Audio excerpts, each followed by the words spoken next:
Nah, pas Buta Ilmu saya hadirkan, yang mereka-mereka itulah juga yang kemudian menyambung tali silaturahim itu dengan berkegiatan di Buta Ilmu. Jadi saya juga sebenarnya waktu membuat toko buku itu dikritik karena dia bilang kenapa bikin toko buku di daerah, karena pasti prospeknya kurang bagus. Tapi saya bilang saya harus punya alasan, khususnya alasan bisnis supaya saya berani meninggalkan Makassar, bisa bolak-balik, supaya saya tidak dianggap terlalu gila kalau hanya mengurus komunitas. Ya kan? Dan betul, ternyata 5 tahun kemudian 2015 toko bukunya saya harus tutup karena saya subsidi terus. Jadi hotel itu saya subsidi terus itu selama kurang lebih 5 tahun. Nah, belakangan mitra-mitra saya sudah pada angkat bendera putih, ya saya juga harus bawa handuk. Nah, tapi yang unik karena komunitasnya jalan terus. Nah, itu.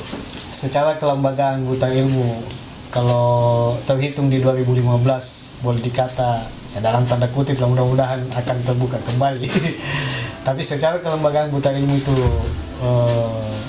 turun volume kegiatannya, tapi di komunitas inilah yang kemudian membangkitkan literasi yang ada di Kabupaten Bangkalan. Apa spiritnya sehingga Kak Suli memiliki semangat yang luar biasa gerakan literasi di Kabupaten Bangkalan? Sebenarnya apa ya? Mau dibilang dendam bukan juga, mau dibilang marah juga bukan. Tapi saya merasa bahwa salah satu yang saya rasakan itu pengalaman hidup ya kira-kira seperti itu, bahwa kadang-kadang peluang untuk menjadi orang cerdas itu tidak merata. Saya harus katakan seperti itu. Di zaman saya dulu sekolah misalnya, itu meskipun kita sekolah pada sekolah yang sama, tetapi peluang kita untuk melejit berbekal kecerdasan kita kadang-kadang banyak penghalang-penghalang. Ya mungkin apalagi kalau misalnya kita bukan dari latar belakang keluarga yang apalah ya kan. Jadi misalnya ada acara atau lomba, yang biasa dipanggil itu anak-anak yang punya apalah latar belakang.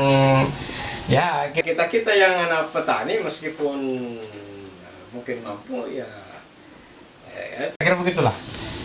Saya tidak mengatakan saya kesal, saya marah yang itu, tapi saya dalam pengalaman hidup kemudian ketika menjadi mahasiswa dan menjadi aktivis itu, kemudian saya memang mengatakan bahwa pendidikan itu harus merata dalam senyata-nyatanya. Semua orang punya hak untuk mendapatkan pengetahuan yang sama, dan saya menganggap gerakan literasi itu adalah mediumnya. Nah, kalau sudah fasilitasnya kita sudah siapkan, maka sisa berikutnya siapa yang mau? Ya, biar Anda mampu secara ekonomi tapi tidak mau mengakses, maka Anda akan ketinggalan. Begitupun sebaliknya, biar kita tidak begitu mampu tapi kita mau mengakses yang disiapkan secara gratis, maka dengan serta-merta insya Allah kita menjadi orang yang cerdas. Nah, kira-kira itu motif sederhananya kira-kira. Jadi Kak Sul melihat di zaman dulu ini bahwa pendidikan itu didapat dari melihat strata sosial, sehingga dalam tanda kutip Kak Sul yang punya dendam bagaimana kemudian pendidikan ini harus merata kepada masyarakat, sehingga medium literasi inilah yang menjadi jalan untuk meratakan pendidikan. Kemudian DNA, kita bicara DNA ini Kak Sul. Semoga ya namanya DNA itu kan melekat dalam diri kita, dan literasi ini kita harapkan seperti DNA. DNA apa yang ingin diwariskan Kak Sul kepada kaum muda, khususnya pemuda di Bantaeng? Iya.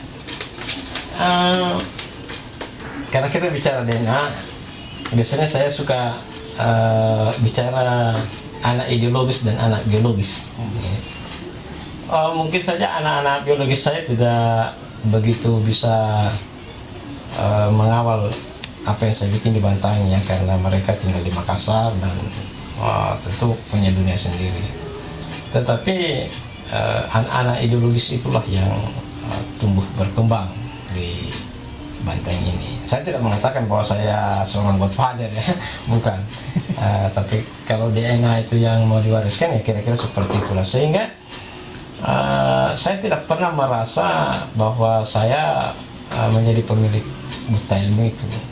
Jadi awalnya ya mungkin motifnya di awal itu karena ada bisnisnya. Bisnis bukunya itu kan memang harus diurus oleh perseorangan. Tetapi sejak awal memang komunitasnya itu dan program-program di institutnya itu sudah kawan-kawan yang mengerjakan. Sehingga sekarang di posisi 10 tahun kemarin itu saya sudah mendeklarasikan ya, sudah ngomong kepada kawan-kawan bahwa buta ilmu sekarang karena sudah tidak ada unsur bisnis di dalamnya, di mana tidak perlu ada yang bertanggung jawab secara material keuangan, maka saya katakan bahwa sekarang milik publik Bantai, ibarat saham go public. Saya hanya sebagai CEO di situ nyaris sudah simbol mami kira-kira begitu. Saya pernah mau menyerahkan tapi dia bilang agak bikin susah lagi kalau tidak ada pekerjaan, kita bikin pekerjaan kalau ini. Nah, akhirnya saya sudah katakan dan saya sudah pernah bilang sama anak-anak saya, keluarga saya, bahwa tak satu sarah pun hak Anda itu di buta ilmu. Jadi semua yang ada di buta ilmu itu sekarang tidak ada hubungannya dengan keluarga saya, semuanya milik publik Bantai. Saya katakan begitu kepada anak-anak saya untuk menghindari jangan sampai mereka mengklaim bahwa itu punyanya bapak saya apa enggak. Saya bilang semua yang ada di buta ilmu, isi dalamnya apanya segala macam itu sekarang milik Bantai. Cuma masih saya yang CEO.